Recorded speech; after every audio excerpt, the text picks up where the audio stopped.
तो स्टार्ट करते हैं। देखो, सबसे पहले अगर कोई बैरक पढ़ो तो उस बैरक को देखो वो कहना क्या चाहता है। अब ये बताओ बीएसए बना किस लिए होगा, ये सोचो। बीएसए या कि हालांकि पहले एविडेंस जो था ये बना किस लिए गया था। पहले आपकी ये बनी थी भारतीय दंड संहिता, ठीक है। भारतीय दंड संहिता बनी, फिर बनी सीआरपीसी, भारतीय दंड प्रक्रिया संहिता, फिर बनी ये एविडेंस, ठीक है। देखो ये तीनों जो है ये तीनों एक दूसरे से कनेक्ट करते हैं, ये तो सबको पता है कि सीआरपीसी, आईपीसी और एविडेंस तीनों एक दूसरे से कनेक्ट करते हैं। एक में पनिशमेंट दिया जाता है, ठीक है, दूसरे में प्रक्रिया होती है और तीसरे में साक्ष्य दिया जाता है। तो ये तीनों एक तीसरे से कनेक्ट करते हैं, ठीक है।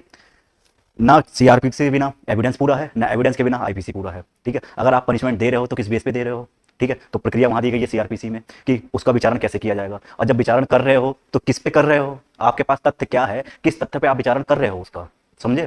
किस तथ्य पे विचारण कर रहे हो, तथ्य ऐसा क्या है तुम्हारे पास। जब तक एविडेंस नहीं होगा तब तक तथ्य नहीं होगा, तो ये भी जरूरी है, ठीक है। जब तक एविडेंस नहीं होगा तब तक तथ्य नहीं होगा, तो तथ्यों पे तो विचारण होता है, जो साक्ष्य दिए जाते हैं उन्हीं पे विचारण होगा। ये थोड़ी ना कि किसी बंदे को आपने पकड़ लिया, उस बंदे का प्रॉपर आप उसी पे विचारण कर रहे हो। उस बंदे से रिगार्डिंग जो भी अपराध हुआ है, जो भी अभियुक्त ने जिस अकॉर्डिंग वो पकड़ा गया है आईपीसी के अकॉर्डिंग, उसके अकॉर्डिंग वो एविडेंस कलेक्ट करेंगे। एविडेंस कलेक्ट करने के बाद उसमें तो विचारण चलेगा कि ये एविडेंस इस पर लागू होता है नहीं होता है, ये सब प्रक्रिया इस पर लागू होती नहीं होती है। तो सीआरपीसी में बताया गया कौन सा न्यायाधीश करेगा, कौन करेगा। सरकारी वकील भी होता है उसमें, प्राइवेट वकील भी होता है, पक्ष विपक्ष दोनों होते हैं। ये सब चीजें पता है ना, ठीक है। इस सब चीजों के बारे में पता है, बताओ जल्दी से। ठीक है, तो देखो जो एविडेंस है, भारतीय एविडेंस एक्ट, इसको ऐसे कर लो, ठीक है। भारतीय एविडेंस एक्ट, देखो इसका हिंदी में भी नाम बीएसए है और इंग्लिश में भी बीएसए है। कैसे, भारतीय साक्ष्य अधिनियम, और इंग्लिश में भी भारतीय साक्ष्य अधिनियम इस बार ऐसा कर दिया गया। पहले क्या बोलते थे इसे शुरू में, इंडियन एविडेंस एक्ट। किस में बोलते थे, इंग्लिश में। इंग्लिश में कोई भी बैरक लेता था तो कहता था इंडियन एविडेंस एक्ट का बैरक दे दीजिए, या क्या कहता था, भारतीय साक्ष्य अधिनियम का, ठीक है। लेकिन अब इसका नाम क्या हो गया, एक ही हो गया। क्या हो गया है, भारतीय साक्ष्य अधिनियम 2023। अब इसके बारे में सबसे पहले देखो ये निर्माण कब हुआ था। निर्माण कब हुआ था, सबसे पहला क्वेश्चन ये बनता है। तो कब हुआ था निर्माण, इसका निर्माण जो हुआ था आपका 25 दिसंबर, कब हुआ था, 25 दिसंबर 2023 को। एक क्वेश्चन यहाँ से बन गया, ठीक है। 25 दिसंबर 2023 को इसका निर्माण हुआ था, एक क्वेश्चन यहाँ से बन गया। अब निर्माण के साथ एक क्वेश्चन यही पूछ लेता है कि लागू कब हुआ था। लागू कब हुआ था, इसकी लागू डेट जो है आपकी वो है 1 जुलाई, क्या, 1 जुलाई 2024, ठीक है। इन दोनों डेटों को ध्यान रखना। देखो नोट पैड ले लो एक साथ में, एक नोट पैड साथ में लो, और जो भी लिखवा रहा हूं, जैसे भी लिखवा रहा हूं, उसे एक जगह नोट करते रहो, ठीक है। पहले पता हो या ना पता हो, बट अब जो इस लेक्चर में अब जो हम लिखवाएंगे उसको साथ साथ लिखते चले जाना, ठीक है। ये आपकी क्या डेट है, ये आपकी निर्माण डेट है, ठीक है। ये कौन सी डेट हो गई, इस दिन इसका निर्माण हुआ था, ठीक है। इस दिन ये बनके तैयार हो गया था। बनके तैयार होने के बाद इसे दोनों सदन में पेश किया गया होगा, दोनों सदन में, राज्यसभा में, फिर लोकसभा में, फिर राष्ट्रपति के पास, तीनों चरण होते हैं ना। पेश करने के बाद फिर इसकी एक डेट आई होगी कि ये इस दिन लागू हो जाएगा। तो लागू डेट क्या थी इसकी, 1 जुलाई, क्या थी लागू डेट जो थी इसकी, 1 जुलाई 2024 को ये लागू हो गया था, ठीक है। अब देखो अगला एक क्वेश्चन बनता है। अगला क्वेश्चन कहां से बनेगा, ये हो गया। फिर देखो अगला क्वेश्चन जो बनेगा आपका वो बनेगा क्रमांक संख्या से। किससे, क्रमांक संख्या से, ठीक है। क्रमांक संख्या क्या होगी इसकी, क्रमांक संख्या इसकी जो थी वो पहले क्या थी, पहले एक थी, ठीक है। बट अब क्रमांक संख्या तीनों की, ध्यान रखना, भारतीय साक्ष्य अधिनियम, ठीक है, पहला नंबर। उसके बाद क्या नाम है, भारतीय न्याय संहिता, भारतीय नागरिक न्याय सुरक्षा संहिता। इन तीनों के क्रमांक संख्या जो है वो 47 है, ये ध्यान रखना। इन तीनों का ही क्रमांक संख्या 47 है, और इन तीनों की ही डेट बीएनएस और बीएनएसएस, भारतीय नागरिक सुरक्षा संहिता, इन तीनों की ही डेट, निर्माण डेट और लागू डेट सेम है, और क्रमांक संख्या भी सेम है, ठीक है। यहां तक समझ में आया। इनकी जो निर्माण डेट है वो भी सेम है, लागू डेट वो भी सेम है, उसके बाद क्रमांक संख्या भी सेम है, ठीक है। यहां तक समझ में आ गया। यहां तक आपके क्वेश्चन नंबर 1 2 3 ये हो गया। कभी कभी पूछ लेता है भारतीय साक्ष्य अधिनियम का पूरा नाम क्या है, इसके बारे में भी आगे जानेंगे, ठीक है।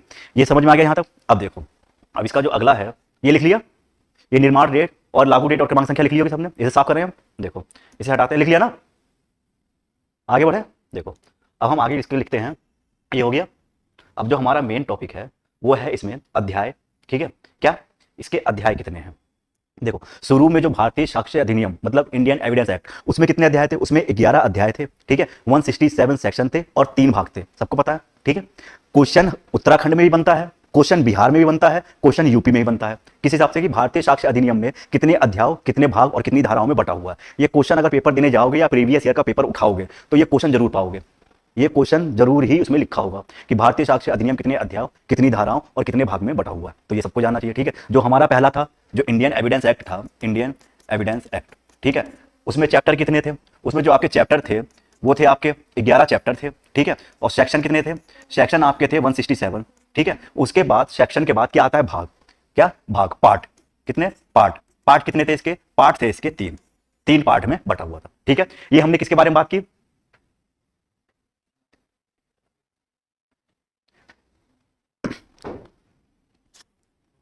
क्रमांक संख्या तीनों की अलग है, रुको एक मिनट चेक कर लेते हैं।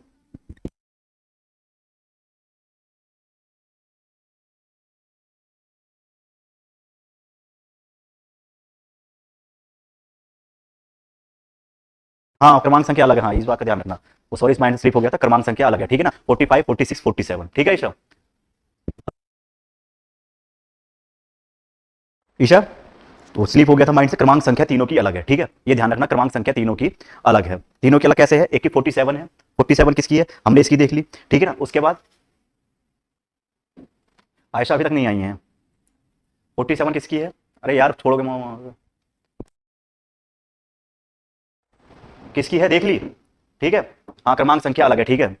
हाँ देखो इसीलिए मैं कहता हूं, मेन फैक्ट मेरा इसीलिए पढ़ाने का है कि जब मैं लेक्चर लूं तो आप लोग उस समय सामने हो। अब देखो आपने देख लिया ना यहाँ पे कि जब ध्यान से देख रहे होगे तो आपने देख लिया कि क्रमांक संख्या सर ने गलत बताई है, तुरंत कमेंट आया, ठीक है। अगर ये क्लास रिकॉर्डेड देखते तो वहां क्या सोचते? वहां माइंड स्लिप कर जाता, क्रमांक संख्या एक ही है। तो इसीलिए जब भी कोई भी लेक्चर दो तो लाइव लो, रिकॉर्डेड भी देखो, बाद में देखो, ठीक है। अब क्रमांक संख्या तीनों की अलग है, एक की 45 है, एक की 47 है, एक की 46 है, ठीक है। अब देखो आगे क्या है इसका, इसकी क्या हो गई? इसकी 47 हो गई। बीएनएस की कितनी हो गई? 45 है शायद ना, देखो चेक करो, बीएनएस की कितनी है? 45 है, और बीएनएस की 47, 46 है। ईशा यही है ना क्रमांक संख्या? ईशा क्रमांक संख्या यही है ना। देखो अब हम कहां पे थे? चैप्टर पे, ठीक है। इंडियन एविडेंस एक्ट में जो चैप्टर था, वो चैप्टर टोटल कितने हैं? 11 चैप्टर हैं। सेक्शन कितने हैं? 167, और पार्ट कितने थे? 3, ठीक है। अब हम अपने पे आते हैं लौट के बीएसए पे, क्योंकि हम क्या देख रहे हैं? बीएसए, ठीक है, बीएसए देख रहे हैं। बीएसए में आपका चैप्टर कितने हैं? बीएसए में चैप्टर कितने हैं? पता है किसी को चैप्टर कितने हैं? बीएसए के टोटल चैप्टर कितने हैं? हाँ बीएनएस का 45 हो गया, बीएनएसएस का कितना है? 46, और बीएसए का कितना हो गया? 47। ये तीनों क्रमांक संख्या याद रखना। उत्तराखंड में आप पेपर देने जा रहे हो तो क्रमांक संख्या हर एक बैरट का याद रखना, पूछ लेता है, छोटे छोटे क्वेश्चन उत्तराखंड बना लेता है, ठीक है सोनिया, ठीक है। ठीक है ना। अब देखो चैप्टर कितने हैं बीएसए के? बीएसए के जो टोटल चैप्टर हैं वो आपके हैं कितने? 12, ठीक है। बीएसए में टोटल चैप्टर 12 हैं, और अरे सेक्शन कितने हैं? सेक्शन कितने हो गए? 170। कितने सेक्शन दे दिया? 170 सेक्शन दे दिए, ठीक है। उसके बाद पार्ट कितने दिए हैं इसके? कितने पार्टों में बांटा गया है? पहले कितने पार्ट थे? पहले 3 पार्ट थे, अब कितने पार्ट हो गए इसके? अब 4 पार्ट हो गए। कितने पार्ट में दिया गया है? अब 4 पार्ट में बांटा गया है, ठीक है।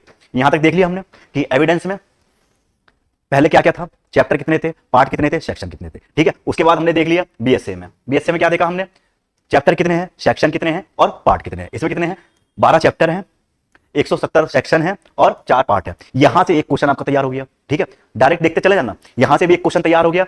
क्वेश्चन आएगा ही आएगा, ये ध्यान रखना, क्वेश्चन आएगा ही, ठीक है ना। इस चैप्टर से ये हो गया पूरा, आगे चलें, ठीक है। ये पूरा हो गया। उसके बाद देखो अब हम नेक्स्ट देखते हैं, ये साफ कर दे, इसे हो गया ना। अब देखो अब जो मेन हमारा आगे है वो है हमारा कौन से अध्याय में कितने चैप्टर दिए गए हैं और किस चैप्टर का क्या नाम है, ठीक है। कौन से अध्याय में कितने चैप्टर हैं और किस चैप्टर का क्या नाम है, ठीक है। अब देखो पहले यहां पे लिखते हैं भाग 1, क्या? भाग 1, ठीक है। भाग 1 लिख लिया। भाग 1 के बाद हमारा भाग 2, क्या? भाग 1 में पहले देखो भाग 1 में क्या है, भाग 1 का नाम क्या है? भाग 1 का नाम दिया है कोई? नहीं दिया गया, ठीक है। केवल भाग लिखा गया, उसमें अध्याय का नाम दिया गया है। अध्याय क्या है आपका? प्रारंभिकी, ठीक है। देखो भाग 1 में कितने अध्याय हैं पूछ लेगा, ठीक है। ये चीजें ध्यान देते रहना। भाग 1 में केवल एक अध्याय है, ठीक है। अध्याय फर्स्ट, इसका नाम क्या है? प्रारंभिकी, ठीक है। क्या नाम है? प्रारंभिकी, ठीक है। प्रारंभिकी है भाग 1, ठीक है। क्या नाम है? प्रारंभिकी या प्रारंभिक?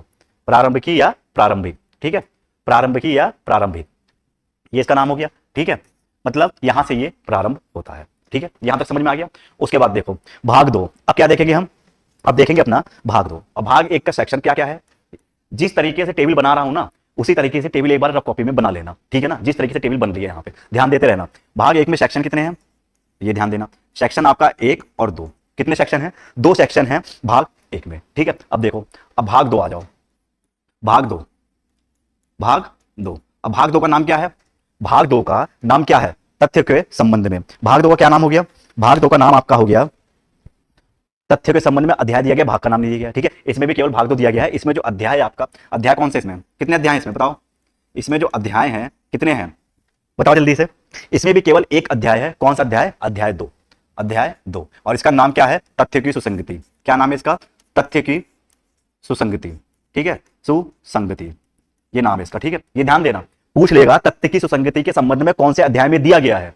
डायरेक्ट पूछ लेगा तथ्य के संबंध में कौन से सेक्शन, कौन से अध्याय में दिया गया है? अध्याय 2 में। किस भाग में दिया गया है? भाग 2 में, ठीक है। अब देखो भाग 2 का सेक्शन, भाग 2 में सेक्शन कहां से कहां तक है? भाग 2 के जो सेक्शन है कहां से कहां तक है? ये सेक्शन आपका स्टार्ट हो गया कहां से स्टार्ट है सेक्शन भाग 2 के?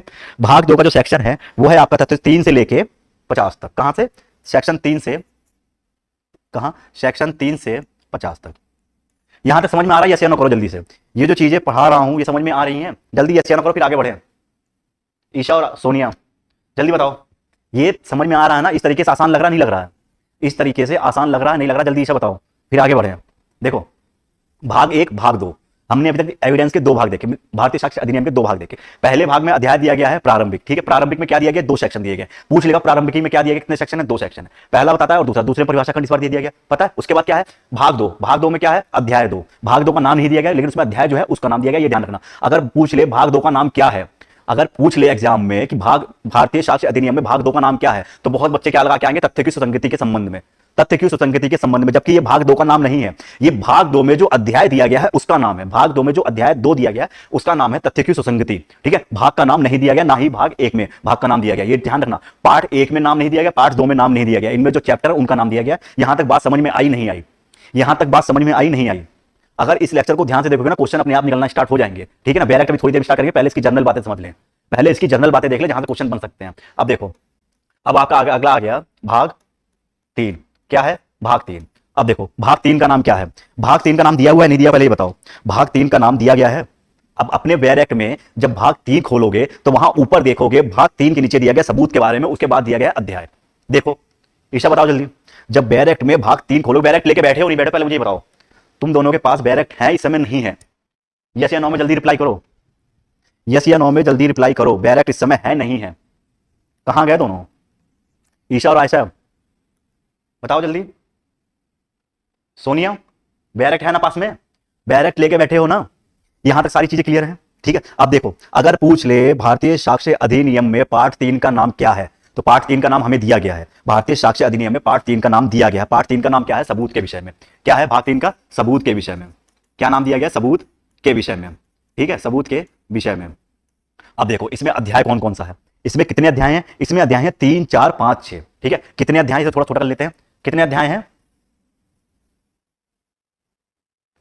देखो यहां तक समझ में आ रहा है ना? ज्यादा छोटा हो गया ये, कहां गया? यही दिक्कत है इसमें डिजिटल बोर्ड में।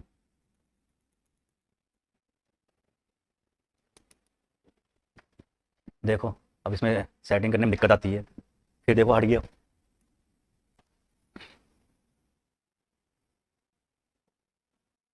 क्या हो रहा है इसमें? ये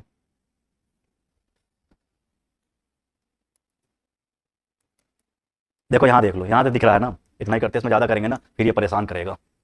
ईशा दिख रहा है ना? सबूत के विषय में दिख रहा है ना? थोड़ा इसे जूम आउट कर लेते तो हो जाता काम।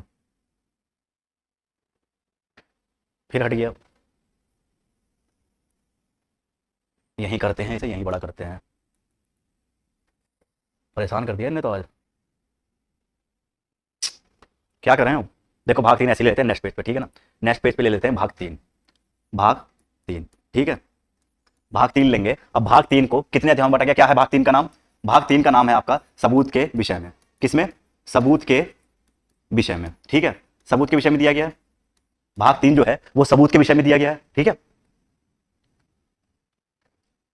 कोई दिक्कत नहीं है। यहां तक समझ में आया नहीं आया? अगर ये पहला वाला सही हो जाए ना, ये पहला वाला सही हो जाए तो इसमें आसानी समझ में आ जाएगा। इसमें ज्यादा जूम हो गया है ये सही क्यों नहीं हो रहा है? देखो हाँ, इतना देखो। अब इसे यहां से छेड़ेंगे नहीं, इसे इतना ही रहने देंगे। आयशा देखो, अभी तक क्या बात की थी? अभी तक हमने जो बात की थी वो ये किया था कि भारतीय साक्ष्य अधिनियम में कितने अध्याय दिए गए हैं, कितने चैप्टर हैं, कितने सेक्शन हैं, ठीक है? अब उनको अलग अलग कर रहे हैं, ठीक है? अध्याय 3 क्या है? सबूत के विषय में। अब सबूत के विषय में आपका जो है इसमें कितने वो दिए गए हैं? देखो सबूत के विषय में कितने अध्याय हैं? सबूत के विषय में अध्याय हैं 3, 4, 5, 6। अब अध्याय 3 देखो, स्टार्टिंग से देखो। अध्याय 3, अध्याय 3, ठीक है? अध्याय 3 में क्या दिया गया? अध्याय 3 का नाम है आपका तथ्य जिनका साबित किया जाना आवश्यक नहीं है। क्या नाम है इसका? तथ्य जिनका साबित किया जाना आवश्यक नहीं है। साबित किया जाना आवश्यक नहीं है, ठीक है? आवश्यक नहीं है। साथ साथ लिखते रहना, राइटिंग समझ में नहीं आएगी क्योंकि आज स्पीड में चलना, थोड़ा पूरा बैरक खत्म करना है, ठीक है ना? तथ्य जिनका साबित किया जाना आवश्यक नहीं है। इसमें सेक्शन देखो कितने दिए गए हैं? सेक्शन कितने हैं इसमें? सेक्शन आपका दिया गया है कहां से कहां तक दिया गया बताओ? इसमें दिया गया है आपका 51 से 53 तक। कितने सेक्शन हैं? 51 से 53, कितने सेक्शन है? 51 से 53, ठीक है, 51 से 53। अब देखो अध्याय कौन से इसके बाद है? अध्याय 4, ठीक है। अध्याय 4 का नाम क्या है? अध्याय 4 का नाम है मौखिक साक्ष्य के विषय में। किसके? मौखिक साक्ष्य। इसमें क्या है? इसमें मौखिक साक्ष्य दिए गए हैं, ठीक है। जो भी साक्ष्य दिए जाएंगे वो मौखिक साक्ष्य होंगे, इसमें बताया गया है मौखिक साक्ष्य के विषय में, ठीक है। मौखिक साक्ष्य के विषय में सेक्शन कहां से कहां तक है ये बताओ? इसका सेक्शन कहां से कहां तक है? ये 54 और 55 दो सेक्शन बता रहा है मौखिक साक्ष्य के विषय में। कौन कौन से? दो सेक्शन, एक 54 और एक 55, ठीक है ना। 54 55 समझ में आ रहा लिखा हुआ बोर्ड पे? आयशा, ईशा और सोनिया। अब मुझे ये बताओ जो मैं बोर्ड पे लिख रहा हूं वो दिख रहा है, समझ में आ रहा है? जो बोल रहा हूं समझ में आ रहा नहीं आ रहा? स्टार्टिंग से बताओ समझ में आ रहा नहीं आ रहा, तब हम स्पीड बढ़ाएं अपनी। बताओ समझ में आ रहा है आयशा? ये जो लिखा हुआ है कि भाग 3 में कितने अध्याय हैं? भाग 3 में जो आपके अध्याय दिए गए हैं 3 4 5 6, ठीक है ना। और उसके बाद अध्यायों के नाम क्या है ये ध्यान रखना। बेयर एक्ट में एक छोटी छोटी चीज अब ध्यान रखने लायक है हमारे, ठीक। कौन सा क्वेश्चन कहां से बन जाए, उत्तराखंड कहां से क्वेश्चन बना दे ये नहीं पता, तो हम सब छोटी छोटी चीजों को भी लेकर चलेंगे। जैसे किस भाग में कौन से अध्याय में कितने सेक्शन है, उस भाग का नाम है नहीं है, उस अध्याय का नाम क्या है, उस अध्याय में कितने सेक्शन है और वो अध्याय कहां से कहां तक है, ये सारी चीजें देख के चलेंगे, ठीक है। भाग 3 में सबूत के विषय में बता रहा है, भाग 3 जो बता रहा है सबूत के विषय में बता रहा है, तो ये समझ लो भाग 3 में जो भी होगा वो सबूत के संबंधित ही होगा। इतनी अपना सेंस लगाना कि अगर पेपर में कुछ भी आ जाए सबूत के संबंध में तो ये समझ लेना कि भाग 3 में दिया गया हुआ है। अगर तथ्य की सुसंगति के संबंध में आ जाए कि तथ्य सुसंगत कहां है, तथ्य की सुसंगति के बारे में क्या कह रहा है, सुसंगत होंगे नहीं होंगे, विवादक होंगे नहीं होंगे, वो कहां दिया गया है? 3 से 50 तक में भाग 1 में, जिसमें अध्याय का नाम है, ठीक है। अब देखो ये हो गया। अब अध्याय 4 देखो, अध्याय 5 देखो क्या कह रहा है। अध्याय 5 में जो आपका दिया गया है इसका नाम क्या है? दस्तावेजी साक्ष्य के विषय में, ठीक है। क्या दिया गया इसने? दस्तावेजी साक्ष्य, ठीक है। इसमें बताया गया है कि दस्तावेजी साक्ष्य कौन कौन से होते हैं, दस्तावेजी साक्ष्य कौन कौन से होंगे ये बताया गया है इसमें। ये सेक्शन कहां से कहां तक है दस्तावेजी साक्ष्य? 56 से 93। कहां से? ये सेक्शन है आपका 56 से 93, ठीक है, यहां तक है। अब एक चैप्टर आपका और आ गया, वो कौन सा है? अध्याय 6। कौन सा है? अध्याय 6, ठीक है। अब अध्याय 6 में देखो, अध्याय 6 का नाम क्या है? इसका है दस्तावेजी साक्ष्य द्वारा मौखिक साक्ष्य का अपवर्जन।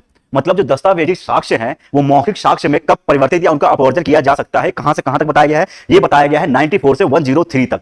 कौन सा सेक्शन है बीएसए का? 94 से 103 तक बताया गया है और इसका नाम है दस्तावेजी साक्ष्य का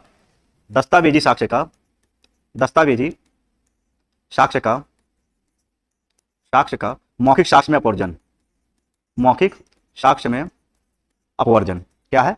अपवर्जन, ठीक है ना, अपवर्जन। ये सेक्शन कहां से कहां तक है? सेक्शन आपका है 94 से कहां तक है? 94 से आपका है 103, ठीक है, 103, 94 से 103, यहां तक समझ में आया? भाग 3 में कितने अध्याय हैं? भाग 3 में आपके अध्याय हो गए 1 2 3 4। ये बात ध्यान देना, ये मैं इसलिए बता रहा हूं कि अध्याय को क्यों रिपीट कर रहा हूं कि भाग 1 में कितना अध्याय था? 1, ठीक है ना। भाग 2 में कितने अध्याय थे? 1। भाग 3 में कितने अध्याय हो गए? 1 2 3 4, 4 अध्याय हो गए, ठीक है। अब अगला देखो, यहां तक समझ में आ गया, ठीक है, यहां तक समझ में आ गया। अब देखो अगला, अब अगला भाग है हमारा, यहां पे देखो, ये हम ले लेते हैं यहां से भाग 4। अब अगला भाग हमारा 4 आ गया।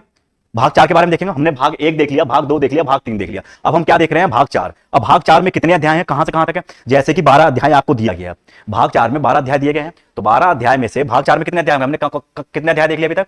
हमने जो अध्याय देख लिए वो कितने देख लिए? वो हमने अध्याय देख लिए,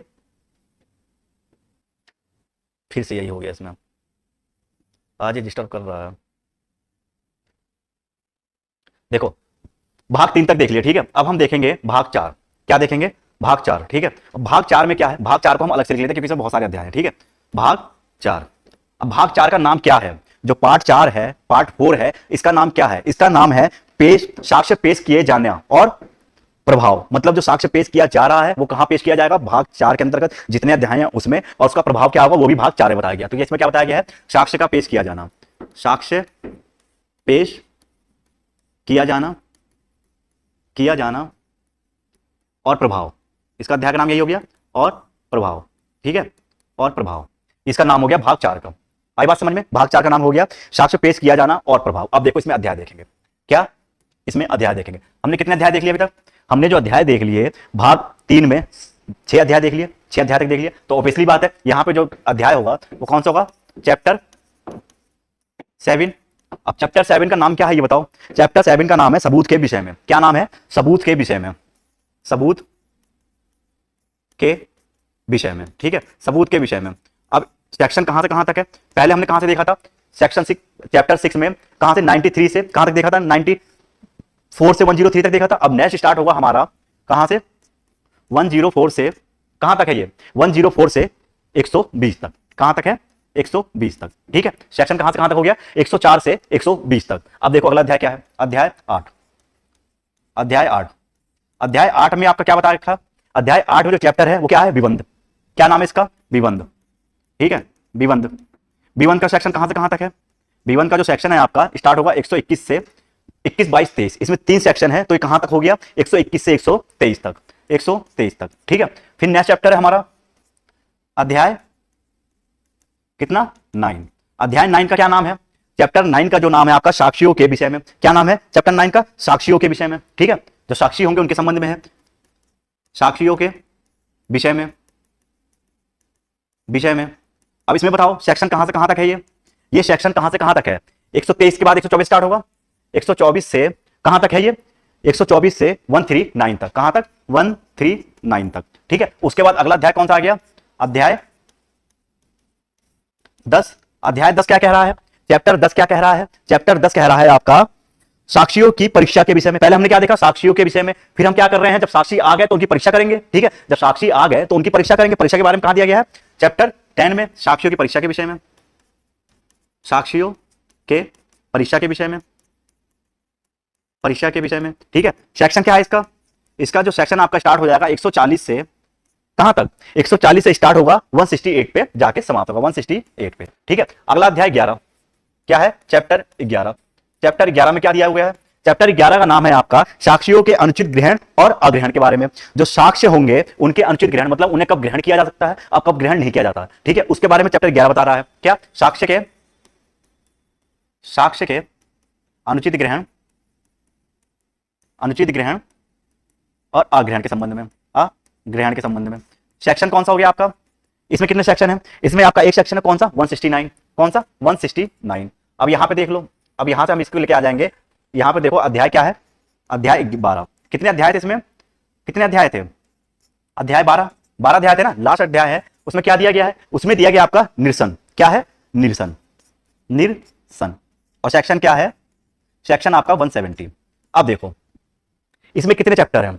अब देखो क्वेश्चन कैसे कैसे बनेगा, ठीक है। क्वेश्चन कैसे कैसे बनेगा? सबसे पहले पूछ लेगा कि सबसे बड़ा भाग कौन सा है? अध्याय की दृष्टि से सबसे बड़ा भाग कौन सा है?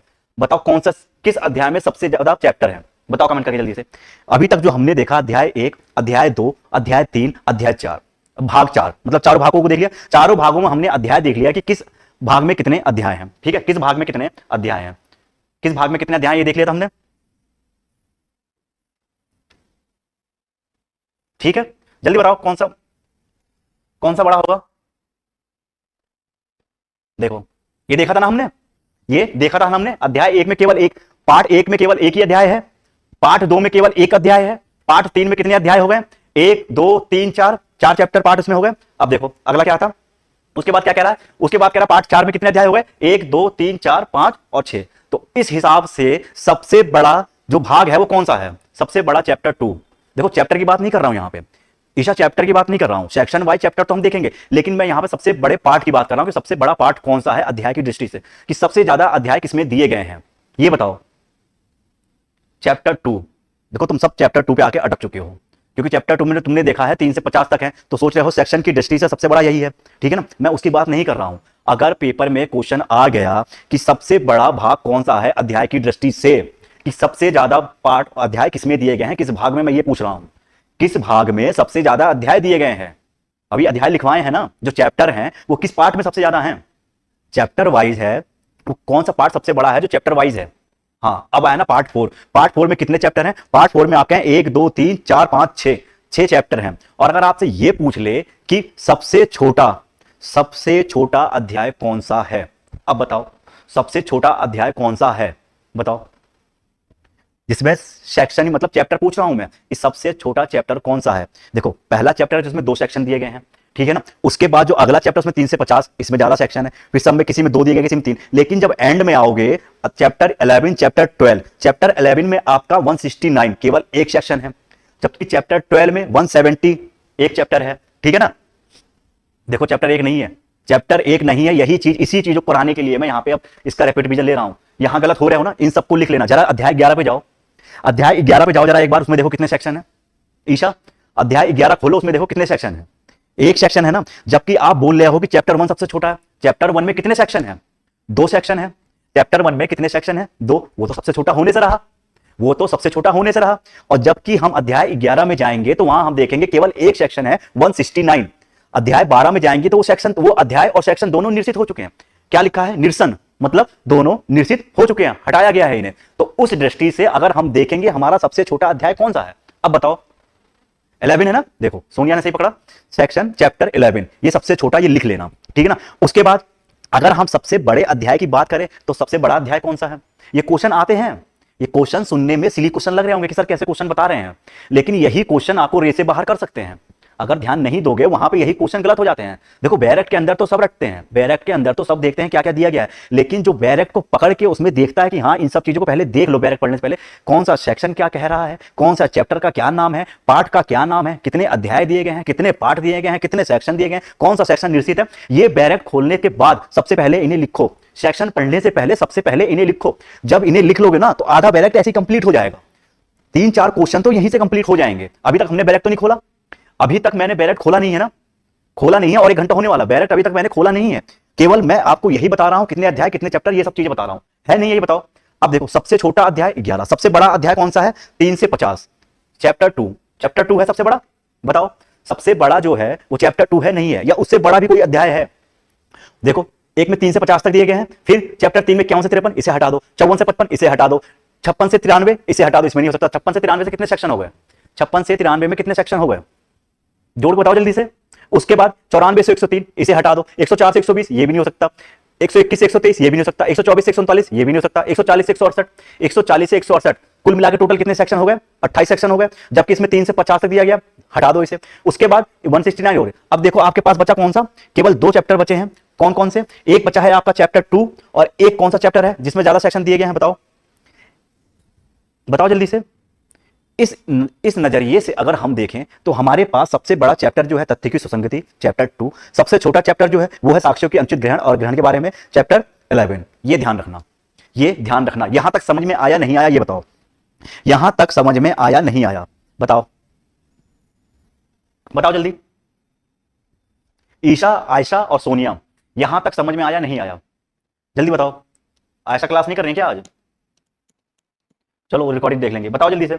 ईशा समझ में आया नहीं आया? यहां तक ये समझ में आ गया? देखो अब एक चीज नोट डाउन करो, एक चीज नोट डाउन करो। एक क्वेश्चन पूछ लेता है सिविल मामलों से संबंधित, क्या है? सिविल मामलों से संबंधित धारा, ठीक है, कौन कौन सी हैं? उसके बाद डांडिक मामलों से, एक सिविल और दूसरा क्या हो गया? डांडिक मामलों से। दूसरा क्या हो गया? डांडिक मामलों से, डांडिक मामलों से, ठीक है। एक सिविल मामलों से केवल जो सिविल पे ही लागू होती है भारतीय साक्ष्य अधिनियम के अंतर्गत, और एक, चलो कोई नहीं वो रिकॉर्डेड देख लेंगे, ठीक है। आप लोग करो, देखो एक सिविल मामलों से संबंधित हो गया, एक डांडिक मामलों से। आपसे क्वेश्चन में पूछ लेगा कि कौन सा सेक्शन है, 4 सेक्शन दे देगा ABCD, ठीक है। इसमें से पूछ लेगा कौन सा सेक्शन बीएसए में केवल सिविल मामलों पर लागू होता है, या कौन सा एक्स्ट्रा सेक्शन है जो सिविल मामलों पर लागू नहीं होता, डांडिक मामलों के 3-4 दे देगा, ठीक है ना, वो पूछ लेगा। तो अब उस संबंध में देखो सिविल मामलों से संबंधित कौन कौन सा सेक्शन है। आपका सेक्शन कौन सा हो गया? 21, पहला सेक्शन 21, 46, 46, दूसरा 46, 50, 50 के बाद आपका हो गया 121, 22, 23। कौन कौन से? 121, 122 और 123, ठीक है। ये किससे संबंधित है? तीनों विबंध से संबंधित। ये किससे संबंधित है? विबंध से संबंधित। यहां तक लिख लिया। सिविल मामलों से संबंधित ये धारा याद करना, 21, 46, 50, 121, 122, 123। अगर क्वेश्चन पूछ ले कि सिविल मामलों से संबंधित कौन सा सेक्शन है, तो ये सेक्शन अगर तुम्हें याद है तो तुम्हारा क्वेश्चन सही हो जाएगा। अगर ये सेक्शन तुम्हें याद है तो तुम्हारा क्वेश्चन सही हो जाएगा, अगर सेक्शन याद नहीं है तो क्वेश्चन सही नहीं होगा। तो इसलिए इन सेक्शन को सिविल मामलों के संबंध में याद रखना, ठीक है ना। सिविल मामलों के संबंध में देखो, ये जो क्लास कर रहे हैं ये मैं उत्तराखंड के हिसाब से ही ले रहा हूं। रैपिड रिवीजन जो है आप लोगों को देखते हुए इसलिए ले रहा हूं कि आप लोग जब उत्तराखंड देने जाओ तो ऐसा ना हो कोई क्वेश्चन छूटे, बीएससी का कोई ऐसा क्वेश्चन हो कि छूट जाए।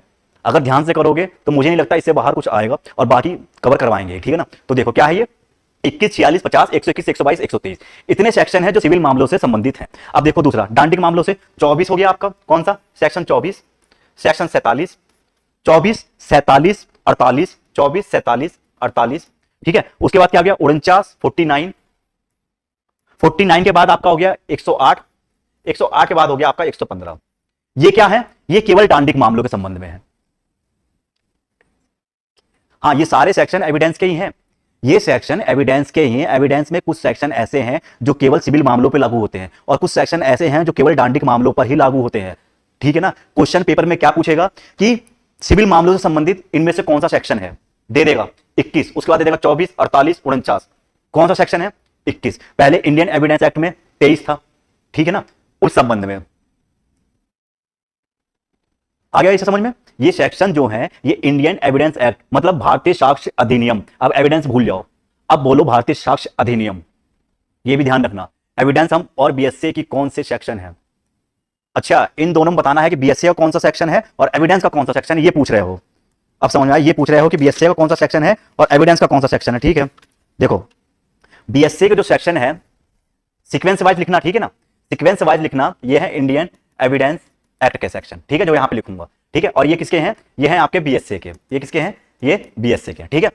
21 कहां दिया गया था, ये आपका था 23 में, सेक्शन 21 23 में एविडेंस के, ठीक है। सेक्शन 21 जो था वो 23 में था। सेक्शन जो आपका हो गया 46 वो पहले कहां था 52 में, इसका 52, उसके बाद 55, 50 का 55, ठीक है। उसके बाद 55 के बाद 115, 116, 117, क्या 115, 116, 117, यही पूछा था ना ईशा, ईशा यही कंफर्म करना चाह रहे थे ना कि एविडेंस में कहां दिया गया है, बीएसए में कहां दिया गया है, यही पूछ रहे थे ना, यही डाउट था ना, बताओ जल्दी से। देखो अब उसके बाद इसमें देखो ये बीएसए का हो गया, ये बीएसए के सेक्शन हो गए। अब यहां पे क्या देखेंगे, इसके अकॉर्डिंग इंडियन एविडेंस एक्ट के सेक्शन देखेंगे, ठीक है। सेक्शन 24, ठीक है, सेक्शन 24 में क्या था 30, पहले क्या था इंडियन एविडेंस एक्ट का 30, ठीक है। कौन सा सेक्शन था, सेक्शन 30। उसके बाद सेक्शन 53, फिर कौन सा था सेक्शन 53, 53 के बाद क्या था 53A, 48 का क्या हो गया 53A, ठीक है। 53A के बाद आपका हो गया 54 और 105, क्या है 54, 105 और अगला जो नेक्स्ट है वो है आपका 111A, 111A। आगे समझ में, ईशा समझ में आ गया, अब समझ आ गया। ये सेक्शन सिविल मामलों से संबंधित धाराएं जो हैं बीएसए में है आपकी 21, 46, 50, 121, 122, 123, ठीक है। उसके बाद डांडिक मामलों में बीएसए संबंधित जो धाराएं थी वो थी आपकी 24, 47, 48, 49, 108, 115। इसके अकॉर्डिंग इंडियन एविडेंस एक्ट जो एविडेंस में थी वो थी 23, 52, 55, 115, 116, 117। सीक्वेंस यही है सेम, ठीक है ना, सीक्वेंस सेम यही है, सीक्वेंस में चेंज कुछ नहीं है, ठीक है ना, सीक्वेंस में चेंज नहीं है। सीक्वेंस अगर देखोगे तो चेंज नहीं है, जाके वहां चेक करोगे तो यही पाएंगी धाराएं, ठीक है ना, सेम कंडीशन यही धाराएं पाएंगे। ये समझ में आ गया, लिख लिया, यहां से एक क्वेश्चन आपका पक्का हो गया, ठीक है। एक एक नंबर करते हुए चलेंगे, छोड़ेंगे कुछ नहीं आज, ठीक है। यहां से क्वेश्चन पक्का हो गया। देखो अभी तक हमने बैलेट नहीं खोला है, बैलेट खोले बिना ही हम इतनी चीजें जान चुके हैं कि पेपर में 3-4 नंबर का यहां से तो आ ही सकता है, पेपर में 3-4 नंबर का तो यहां से हम ले ही लेंगे, ठीक है ना। ये पूछ ही लेगा, चैप्टर का नाम पूछ लेगा, भाग का नाम पूछ लेगा, लागू कब हुआ था, क्रमांक संख्या क्या थी, डांडिक मामलों में कौन सा सेक्शन लागू होता है, कौन सा सबसे छोटा अध्याय है, कौन सा सबसे बड़ा अध्याय है, किस अध्याय में सबसे ज्यादा सेक्शन दिए गए हैं, ठीक है, वो देख लिया हमने। देखो यहां तक क्लियर हो गया। अब देखो नेक्स्ट देखें, लिख लिया था ना, वो सारे सेक्शन लिख लिए थे, जल्दी बोलो यस या नो, सेक्शन सारे लिख लिए थे, कोई सेक्शन छूटा तो नहीं है या रिपीट करना है उन्हें, जल्दी बोलो। चलें आगे, अब आगे चलें,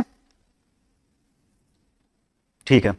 देखो अच्छा तुम लोगों को एक बात पता है, जो भारतीय एविडेंस एक्ट था उसका मैंने एक शॉर्ट की बनाया था, उसका मैंने एक शॉर्ट की बनाया था याद करने का परिभाषा खंड। अब किस्मत कहें क्या कहें, जब ये चेंज हुआ तो परिभाषाएं इधर उधर रख दी उन्होंने, ठीक है, परिभाषाएं इधर उधर रख दी उन्होंने, आगे पीछे कर दी। लेकिन जो स्टार्टिंग में जो एविडेंस एक्ट था जब मैं करवाता था तो मैंने इसकी एक टर्मिनोलॉजी बना ली थी बहुत आसान सी। बताऊं क्या थी वो टर्मिनोलॉजी, बताओ वो टर्मिनोलॉजी क्या थी बताऊं, उससे आपको परिभाषा एकदम याद हो जाएंगी। लेकिन अब क्या है, अब उसमें बीएसए में आगे पीछे रख दिया गया है। बताऊं क्या थी टर्मिनोलॉजी वो, देखो ध्यान से सुनना, मैंने क्या बनाया था, मैंने बनाया था न्यायालय तथ्य की सुसंगतता देखेगा। न्यायालय क्या कर रहा है, तथ्य की सुसंगतता देख रहा है। उसके बाद यदि विवादक तथ्य है, अगर वो विवादक तथ्य है तो दस्तावेज से साक्ष्य को, अगर वो विवादक तथ्य है तो दस्तावेज से साक्ष्य को साबित न साबित नहीं हुआ करेगा, कहां, भारत में। अब बताओ, अब तुम इस लाइन को एक एक लाइन यहां पे अगर एविडेंस का वेरिएक्ट होगा पुराना तो वहां पे देखोगे परिभाषा खंड में सेम यही, सर ये देखो यही टर्मोलॉजी थी, परिभाषा खंड में यही टर्मोलॉजी थी। देखो सबसे पहले उन्होंने क्या दिया था, न्यायालय, मैंने कहा था न्यायालय, उसके बाद तथ्य, न्यायालय तथ्य की, फिर क्या दे रखा था, सुसंगता, न्यायालय तथ्य की सुसंगता देखेगा, यहां तक हमने कर लिया, न्यायालय तथ्य की सुसंगता देखेगा, हो गया। उसके बाद क्या कह रहा, अगर वो विवादक है, विवादक की परिभाषा दे दी गई है, अगर वो विवादक है तो क्या करेगा, दस्तावेज को, अगर मान लो वो विवादक है, जो दस्तावेज विवादक है, उन दस्तावेजों को क्या करेगा, साक्ष्य द्वारा, किसी भी दस्तावेज को पेश करने के लिए साक्ष्य चाहिए होता है, उस दस्तावेज को साक्ष्य द्वारा क्या करेगा, या तो साबित होगा वो, या तो ना साबित होगा, या साबित नहीं हुआ होगा, कहां, भारत में। बताओ, आसान था ये आसान था। अगर यही परिभाषा इसी टर्मिनोलॉजी में रहती, इसी सीक्वेंस में रहती तो आसान था, नहीं था। मोटी मोटी बातें सीधी तरीके से याद करनी थी। न्यायालय तथ्य की स्वतंत्रता देखेगा, अगर विवादक है तो दस्तावेज को साक्ष्य द्वारा साबित ना साबित, साबित नहीं हुआ करेगा, कहां, भारत में। बताओ ईशा, ये लाइन आसान लगी थी, नहीं लगी थी? ये जो था ये आसान था, नहीं था? बताओ जल्दी। अब उसी कंडीशन में अगर तुम इस लाइन को लिख लो, इस लाइन को लिख लो, तो इसमें क्या करोगे, AFKG DECGI, अगर तुम इसको इस लाइन में लिख लो तो एक काम करोगे, तो क्या करोगे, AF, ठीक है, इसे अलग कर लो, AFKG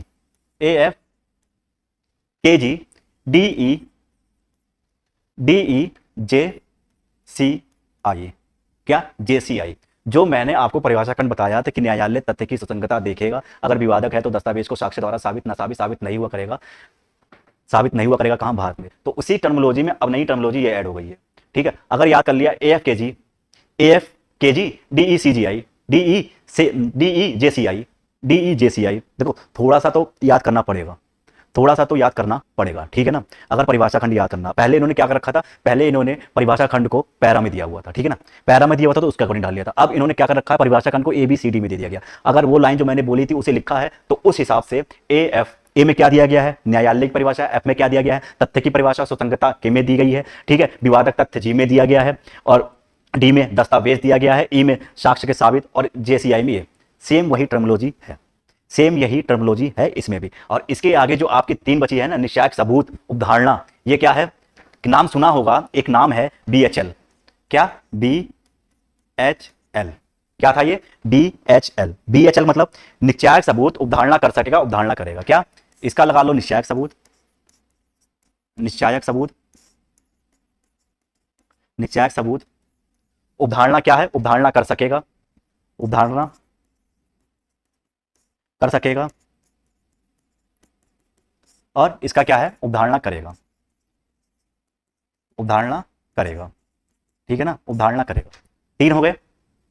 BHL मतलब क्या होता है, फुल फॉर्म पता है किसी को, BHL वेल, सबको पता है, उत्तराखंड में है BHL कंपनी होती है ना, उसी हिसाब से याद कर लो, क्योंकि ये 3 मोस्ट इंपोर्टेंट परिभाषाएं हैं, ये 3 मोस्ट इंपोर्टेंट परिभाषाएं, यहां से क्वेश्चन बन जाता है। तो इन शॉर्ट में इसे लिख लो, नोट पे जहां भी नोट कर रहे हो वहां लिख लो BHL, क्या लिखोगे, BHL, आराम से याद हो जाएगा, BHL, B का मतलब निश्चायक सबूत, H का मतलब उपधारणा कर सकेगा, और उपधारणा करेगा L में, ठीक है ना। ये तीनों परिभाषाएं यहां आ गई। और उसके बाद जो और परिभाषाएं बची हुई हैं, जो 3 और सारी परिभाषाएं, वो है AFKG DEJCI, AFKG DEJCI, इसके तरीके से देख लेना। बताओ इजी लगा, थोड़ा बहुत परिभाषा खंड याद करने का जो टर्मिनोलॉजी ये थी, ये इजी है नहीं है, बताओ, इस तरीके से याद हो जाएगी, बताओ जल्दी, फिर अपने बैरेक्ट पे चलते हैं, फिर इस तरीके से याद हो जाएगी ये टर्मिनोलॉजी। ईशा और सोनिया बोलो जल्दी जल्दी, फटाफट बताओ, बैरेक्ट बहुत बचा है अपने पास, आज बैरेक्ट बहुत है, अभी तक सेक्शन स्टार्ट नहीं किया हमने। सोनिया और ईशा सो गए क्या क्लास करते करते हो? नींद आ रही है? नींद आ रही है तो वही बताओ, उसका भी इलाज है मेरे पास। नींद आ रही है दोनों को, बताओ जल्दी, क्या सो गए? क्लास करते करते बोर तो नहीं हो रहे हो? बोर हो रहे हो तो वही बताओ, बोर तो नहीं हो रहे हो? समझ में आ रहा है जो मैं अपना एफर्ट लगा रहा हूं, वो समझ में आ रहा है? बताओ जल्दी, चीजें समझ में आ रही हैं, इजी टू वे हो रहा है समझने में, कोई दिक्कत तो नहीं हो रही है? ठीक है, देखो ये नोट कर लिया ना, ये चीजें नोट कर ली ना। देखो अब हम क्या देखेंगे अगला, अब हम स्टार्ट करते हैं अपना बैरेक। अब बैरेक खोलो, अब हम अपना बैरेक स्टार्ट करेंगे यहां से। खोलो बैरेक, बैरेक खोल लिया। अब देखो बैरेक में खोलो, सबसे पहले भाग 1 का अध्याय। सबसे पहले हमें बैरेक में देखना है, हमने सारी चीजें देख ली, कहां पे कितने सेक्शन दिए गए सब कुछ, ठीक है। अब हम देखेंगे भाग 1 में, अध्याय 1 में क्या क्या दिया गया। यहां से स्टार्ट करते हैं। सबसे पहला सेक्शन कह रहा है संक्षिप्त नाम, लागू होना और प्रारंभ। ठीक है, क्या कह रहा है? संक्षिप्त नाम, लागू होना और प्रारंभ। तो ये क्या है? इस अधिनियम का संक्षिप्त नाम क्या है? भारतीय साक्ष्य अधिनियम। ठीक है ना, भारतीय साक्ष्य अधिनियम। पहले क्या था? पहले जब इसका इंग्लिश में पढ़ते थे तो क्या पढ़ते थे? हिंदी में तो हम भारतीय साक्ष्य अधिनियम पढ़ते थे, इंग्लिश में क्या पढ़ते थे सर? बताओ, हिंदी में भारतीय साक्ष्य अधिनियम ही पढ़ते थे, इंग्लिश में क्या पढ़ते थे हमसे? इंग्लिश में हमेशा पढ़ते थे इंडियन एविडेंस एक्ट, पढ़ते थे नहीं पढ़ते थे? बट अब क्या हो गया, अब चाहे इंग्लिश में हो चाहे हिंदी में हो, वहां पे आपको क्या लिखा हुआ आएगा? भारतीय साक्ष्य अधिनियम 2023, ठीक है ना, भारतीय साक्ष्य अधिनियम 2023, ये इसका पूरा नाम है। अब देखो सब सेक्शन 2 क्या कह रहा है? सब सेक्शन 2, सेक्शन 1 का सब सेक्शन 2, ठीक है ना, क्या कह रहा है? इसे ऐसे नहीं लिखते, ऐसे समझ में नहीं आएगा, नहीं तो पता चला तुम आप लोग कहोगे सर क्या लिख दिया। सेक्शन 1 का सब सेक्शन 2 ये कह रहा है, यह किसी न्यायालय में या उसके समक्ष सभी न्यायिक कार्यवाहियों को लागू होंगे। नंबर 1 बात देखो, नंबर 1 बात क्या कह रहा है? नंबर 1 क्या कह रहा है? सभी न्यायिक कार्यवाहियां, क्या? सभी न्यायिक कार्यवाहियां, ठीक है ना, कार्यवाहियां, ठीक है, जितनी भी न्यायिक कार्यवाहियां हैं, जितनी भी न्यायिक कार्यवाहियां होंगी सभी पे लागू होगा। यहां तक समझ में आ गया? उसके बाद कह रहा है जिसके अंतर्गत सैन्य न्यायालय भी सम्मिलित है। पहले सैन्य न्यायालय नहीं था, ठीक है ना, पहले बैरक में देखोगे तो सैन्य न्यायालय था, उसमें कुछ सिचुएशन दी गई थी ना कि वहां पे सैन्य न्यायालय होगा नहीं होगा, उनको अलग किया गया था।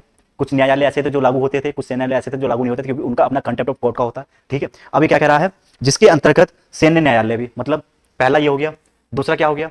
सेना के न्यायालय, क्या? सेना न्यायालय, सेना के न्यायालय, ठीक है ना, सेना न्यायालय पे भी लागू होगा। ये बात समझ में आई? उसके बाद क्या कह रहा है?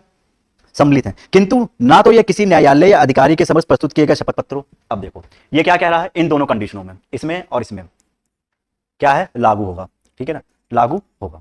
क्या? बीएसए, बीएसए यहां पे लागू हो रहा है, ठीक है, भारतीय साक्ष्य अधिनियम यहां पर लागू हो रहा है। अब अगली सिचुएशन देखो क्या कह रहा है? अगली सिचुएशन ये कह रहा है, क्या कह रहा है? किंतु ना तो किसी न्यायालय या अधिकारी के समक्ष प्रस्तुत किए गए शपथ पत्रों। अगर कोई न्यायालय या अधिकारी के समक्ष कोई भी शपथ पत्र, क्या?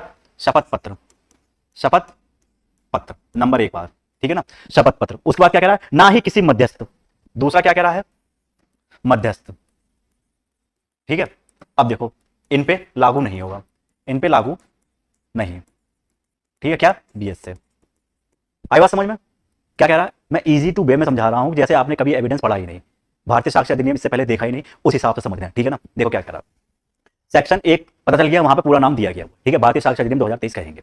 उसके बाद क्या कह रहा है? उसके बाद कह रहा है ये सेक्शन 1 का सब क्लोज 2 जो है वो आपको क्या कह रहा है? कह रहा है ये सभी न्यायिक कार्यवाहियों पर लागू होगा, ठीक है, सभी न्यायिक कार्यवाही पर लागू होगा। उसके साथ कह रहा है न्यायिक कार्यवाही पर लागू होने के साथ साथ सभी न्यायालय, मतलब सेना के जो भी न्यायालय हैं उन पे भी लागू होगा। सेना का कोई भी न्यायालय हो, नेवी डिफेंस हो, ठीक है, नेवी का अलग होता है, थल सेना, जल सेना, वायुसेना, इनके अलग अलग न्यायालय होते हैं, इन तीनों न्यायालयों पर लागू होगा। क्योंकि इसने यहाँ पे ये नहीं कहा है कि सेना के किस न्यायालय पे लागू होगा, इसने कहा सैन्य न्यायालय, सेना न्यायालय भी लागू होगा, मतलब सेना के तीनों न्यायालय, ठीक है। अगर इनके अलग अलग न्यायालय होते हैं तो इन न्यायालयों पर भी लागू होगा, क्या? बीएसए, ठीक है। उसके बाद क्या कह रहा है? किंतु किसी भी अधिकारी या न्यायालय के समक्ष, ठीक है, कोई भी अधिकारी जो न्यायालय में बैठ रहा है या न्यायालय के समक्ष कोई भी शपथ पत्र, नंबर 1 कोई शपथ पत्र देता है या कोई मध्यस्थ के संबंधित, मतलब या तो शपथ पत्र के अकॉर्डिंग या तो मध्यस्थ के अकॉर्डिंग क्या कर रहा है? वो सामने सबूत पेश कर रहा है, तो क्या कह रहा है? यहां बीएसए लागू नहीं होगा, यहां भारतीय साक्ष्य अधिनियम लागू नहीं होगा, ठीक है। समझ में आ गया भारतीय साक्ष्य अधिनियम कहां लागू हो रहा है, कहां लागू नहीं हो गया, समझ में आ गया, ठीक है। और एक चीज में और ध्यान रखना, सेक्शन 1 में 30/10/2019 यही डेट थी ना, सब मैं बताता हूं, यही डेट थी ना, 30/10/2019 डेट यही है ना, जब समस्त भारत पे सारे कानून लागू हुए थे, ठीक है ना, ठीक है, क्या? 30/10/2019 से ये संपूर्ण भारत पर लागू है। मतलब पहले इंडियन एविडेंस एक्ट जो था वो संपूर्ण भारत पर लागू हो गया था। जब ये इंडियन एविडेंस एक्ट भारतीय साक्ष्य अधिनियम में बना तब वो संपूर्ण भारत पर लागू होकर ही बना था। जब बना था तो उसमें लिखा ही गया था कि संपूर्ण भारत पर लागू होगा। तो ये डेट किससे उससे है संबंधित है? इंडियन एविडेंस एक्ट, अगर पूछ ले, ठीक है ना, इंडियन एविडेंस एक्ट। क्योंकि भारतीय साक्ष्य अधिनियम जब बना था तो ये संपूर्ण भारत पर ही लागू था, ठीक है, इसमें कोई करेक्शन नहीं किया गया था। लेकिन जब इंडियन एविडेंस एक्ट बना तो स्टार्टिंग में वो जम्मू एंड कश्मीर राज्य को छोड़कर संपूर्ण भारत पर लागू होता था। लेकिन ये डेट ध्यान रखना 30/10/2019 इसके संबंध में अब संपूर्ण भारत पर वो भी लागू था, ठीक है ना, जब तक ये नहीं आया था, ठीक है। बताओ दोनों ये समझ में आया? सेक्शन 1 समझ में आया? बताओ जल्दी से, सेक्शन 1 समझ में आ गया? सोनिया और ईशा सेक्शन 1 समझ में आ गया है? यहां तक कोई दिक्कत? बताओ जल्दी से, इसमें कोई दिक्कत? आगे चलें, सेक्शन 2 पे चलें, जल्दी जल्दी कमेंट करो फटाफट। अभी हम सेक्शन 1 पे पहुंचे हैं और 1 घंटा हो गया है हमें, देख लो, सेक्शन 2 पे पहुंचे हैं और 1 घंटा हो गया। बताओ यहां से कोई दिक्कत? सेक्शन 1 से कोई दिक्कत? फटाफट बताओ जल्दी से। अब देखो सेक्शन 2, सेक्शन 2, ठीक है, एक एक सेक्शन क्लियर करवाऊंगा आज मैं। सेक्शन चाहे देर हो जाए, अगर क्या नाम है नींद आ रही हो तो बता देना, वहां से बंद कर देंगे, ठीक है, लेकिन करवाऊंगा सारे ही सेक्शन, क्लियर करवा के ही चलूंगा, ठीक है। सेक्शन 2 चाहे टाइम कितना भी लग जाए। सेक्शन 2, अब देखो सेक्शन 2 में क्या दिया गया है? परिभाषा खंड। क्या है? परिभाषा।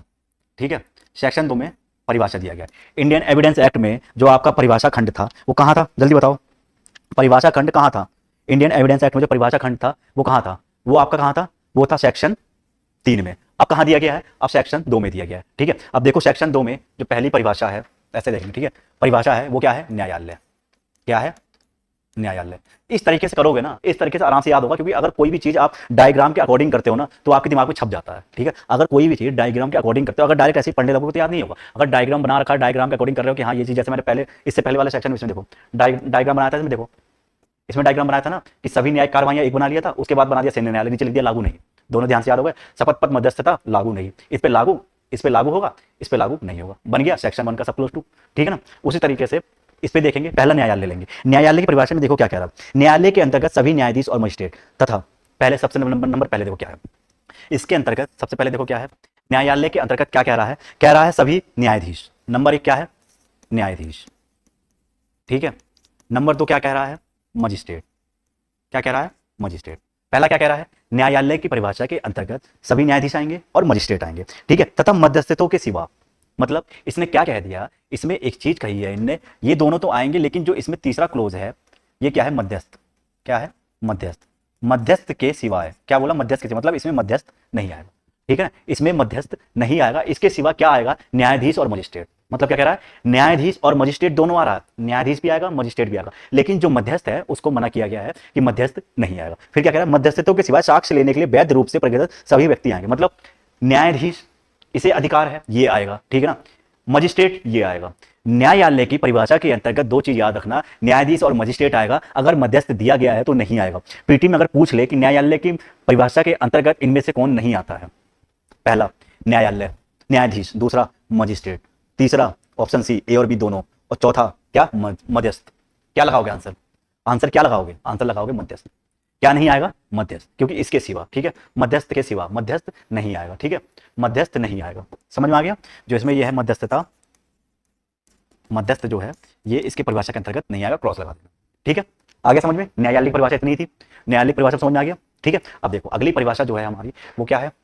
ये किस में दिया गया है? ये ए में दिया गया है, ये भी याद रखना। और बी में क्या दिया गया है?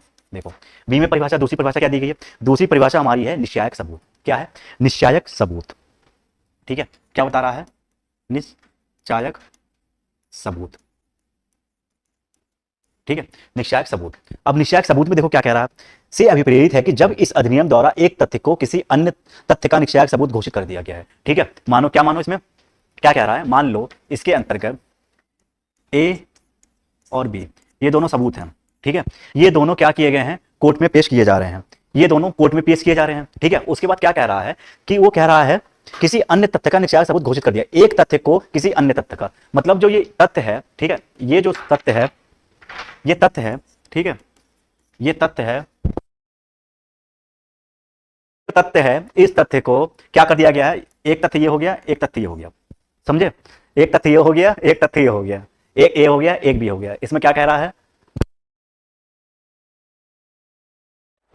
एक तथ्य ये हो गया, एक ये हो गया बी। आवाज आ रही है ना? जाओ कर लेंगे। बी, इसमें क्या कह रहा है? इसमें कह रहा जब इसे न्यायालय ने साबित मान लिया। क्या कह रहा है? जब इसे न्यायालय ने साबित मान लिया है तो न्यायालय मानेगा ये भी साबित है। इसका ये निश्चायक सबूत है। कैसे? देखो, कह रहा किसी अन्य तथ्य का निश्चायक सबूत घोषित, किसी अन्य तथ्य का निश्चायक सबूत घोषित किया जाता है। ठीक है, तो वह न्यायालय उस एक तथ्य के साबित हो जाने पर उस अन्य तथ्य को साबित मानेगा। मतलब समझ में आ रहा है? ये कह रहा है, देखो निश्चायक सबूत का मतलब ये होता है कि न्यायालय ने एक तथ्य को साबित मान लिया है, उस तथ्य को अन्य तथ्य को साबित करने के लिए ये नहीं कहेगा कि आप अगले तथ्य का हमें एविडेंस दो। ठीक है ना, वो क्या करेगा? उस सीरीज में जो भी तथ्य होंगे उन्हें निश्चायक सबूत मान लेगा और उन्हें साबित हुआ मानेगा। ये कहना चाह रहा है। देखो निश्चायक सबूत, जबकि एक इस अधिनियम द्वारा एक तथ्य किसी अन्य तथ्य का निश्चायक सबूत घोषित किया गया। यहां तक मैंने बताया था, ये है इसका निश्चायक सबूत, ये घोषित किया गया है बी। ठीक है, उसका क्या कह रहा है? महान्यायालय उस एक तथ्य के साबित हो जाने पर क्या कह रहा है? ये तथ्य जब ए साबित हो गया है, ए क्या हो गया है? साबित। ठीक है ना, ए साबित हो गया है, हो जाने पर उस अन्य तथ्य को साबित मानेगा। मतलब यहां ए साबित हो गया है, ए साबित हो गया है, तो यहां बी को भी साबित मान लिया जाएगा। क्या करेगा? बी को भी साबित मान लिया जाएगा, बी को भी साबित माना जाएगा। ठीक है ना, बी को भी साबित हुआ मानेगा और उसे ना साबित करने के प्रयोजन के लिए साक्ष्य दिए जाने की अनुमति नहीं होगी। मतलब ये क्या कह रहा है? आगे बात समझ में? दो तथ्य हैं, इन तथ्य में ये तथ्य साबित हो गया, न्यायालय से साबित मान लिया, तो न्यायालय इस तथ्य को भी साबित मानेगा और इसके संबंध में कोई ना साबित करने का कोई सबूत मांग नहीं करेगा। सबूत की मांग मतलब साक्ष्य की मांग नहीं करेगा या पेश करने के लिए मना कर देगा, सबूत मांग नहीं, ठीक है ना। सबूत की मांग नहीं करेगा। लास्ट लाइन देखो, ना साबित करने के प्रयोजन के साक्ष्य दिए जाने की अनुमति नहीं देगा। मतलब अगर कोई इसे ना साबित करना चाहता है, कोई इसे ना साबित करना चाहता है तो उससे सबूत की मांग नहीं करेगा, ठीक है, अनुमति ही नहीं देगा, उसे साक्ष्य देने की अनुमति ही नहीं देगा। समझ में आया? निश्चायक सबूत समझ में आया? बताओ, निश्चायक सबूत समझ में आया? क्या कह रहा है? निश्चायक सबूत में कह रहा है जब दो तथ्य हैं ए और बी, न्यायालय ने एक तथ्य का ए को बी का निश्चायक सबूत मान लिया, ठीक है ना, ये साबित हो चुका है और उसका बी को निश्चायक सबूत मान लिया, तो न्यायालय ये कह रहा है कि उस तथ्य को ना साबित करने के लिए कोई साक्ष्य नहीं दिया जाएगा और उस पर वो रोक लगा देगा। निश्चायक सबूत यही होता है कि वो साबित मान लिया जाता है और उसके साबित ना करने के लिए कोई साक्ष्य एविडेंस आप पेश कर ही नहीं सकते, न्यायालय उस पर साफ साफ रोक लगा देता है। ये समझ में आ गया ईशा और सोनिया? ये समझ में आ गया? निश्चायक सबूत समझ में आ गया? क्या है कि जिसके संबंध में आप सबूत पेश नहीं कर सकते। इन शॉर्ट में ये समझ लो, इन शॉर्ट में ये समझो कि इसके संबंध में आप कोई सबूत पेश नहीं कर सकते, ना ही न्यायालय आपको अनुमति देता है कि आप पेश कीजिए। सबके एंड लाइन में यही दिया गया था, अनुमति नहीं देगा, न्यायालय अनुमति ही नहीं देगा कि आप पेश करो।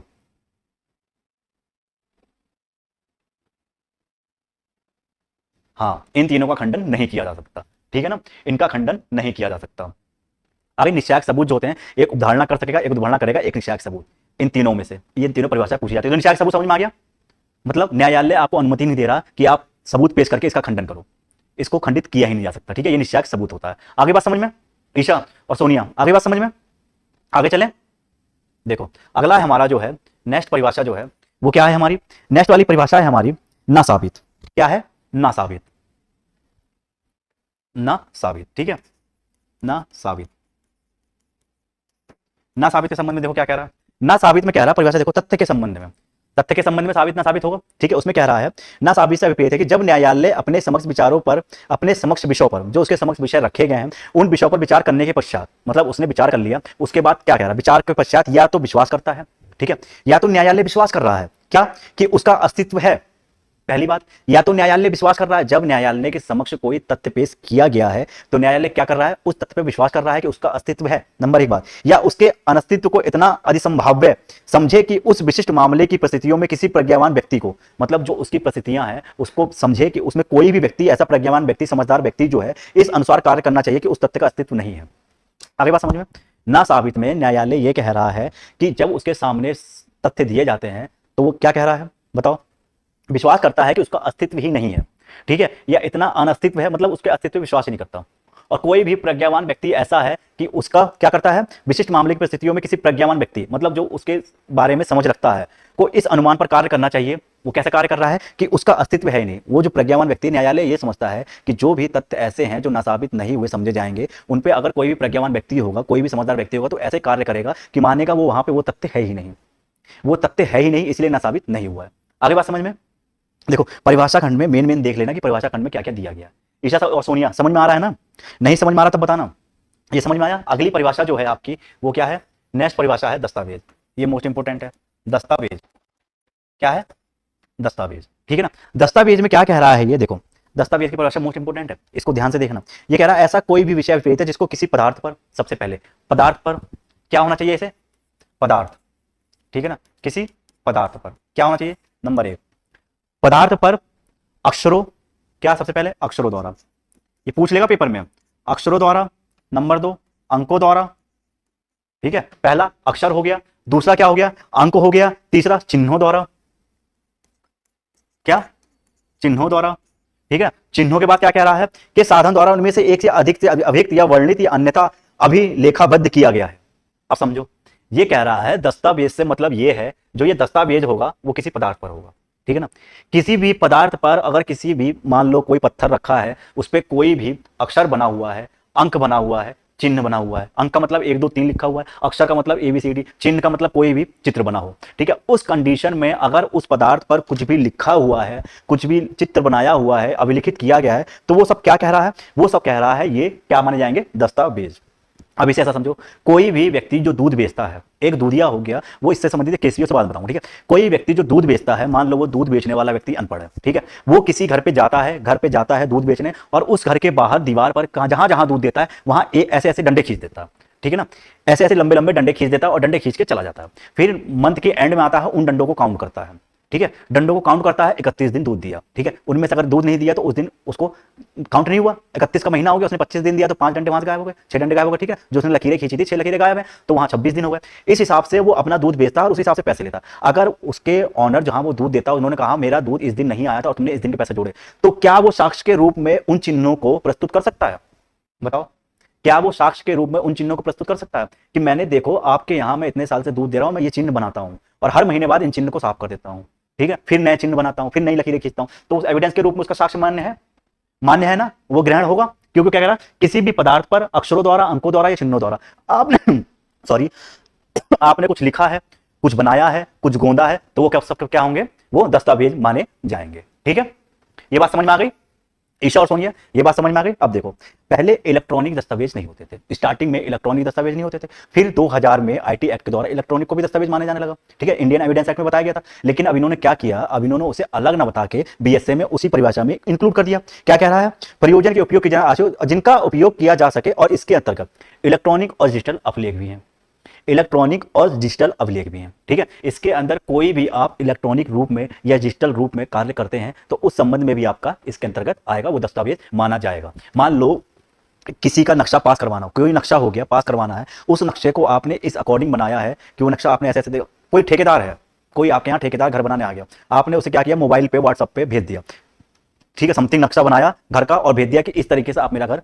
बना सकते हो, ठीक है ना। उसने ठेकेदार ने क्या किया, उस नक्शे के अकॉर्डिंग वो घर बनाना स्टार्ट कर दिया। तो क्या कह रहा है दूसरा, आपने इस अकॉर्डिंग तो मेरा घर बनाया ही नहीं, मैंने वॉशरूम बाथरूम इधर उधर कहते, लेकिन उस अकॉर्डिंग बना ही नहीं है, छज्जा मैंने कहा था इतना निकालना, आपने उतना निकाला, तो क्या कहेगा, ये आपके ये रहे डिजिटल इलेक्ट्रॉनिक रूप में आपका साक्ष्य मेरे पास है कि आपने मुझे भेजा था और ये रहा, ये आपके सामने है, आपने मुझे जिस अकॉर्डिंग मुझे भेजा था उसी अकॉर्डिंग मैंने आपका ये नक्शा तैयार किया है, ठीक है। जो नक्शा तैयार करने वाले होते हैं वो आपसे पूछते हैं ना कि सर किस अकॉर्डिंग तैयार करना, और पास करने की अथॉरिटी जो लखनऊ में इसका हेड ऑफिस है वो पास करता है, क्योंकि नक्शे भी पास होते हैं, ये तो आप सबको पता होगा। जो घर के नक्शे बनते हैं यूपी में अलग इसका विभाग है, उत्तराखंड में अलग है, हर जगह हेड ऑफिस है, तो वहां से पास कराना पड़ता है। तो आपसे पूछा जाता है कि आप कैसा मकान चाहते हैं, कितने बाथरूम चाहते हैं, कितने वॉशरूम चाहते हैं, लॉबी कितनी चाहते हैं, छज्जा कितना निकालना चाहते हैं, उस अकॉर्डिंग आप उसे एक फॉर्मेट बना के देते हो, तो वो भी आपका एविडेंस के डिजिटल के रूप में पेश किया जा सकता है।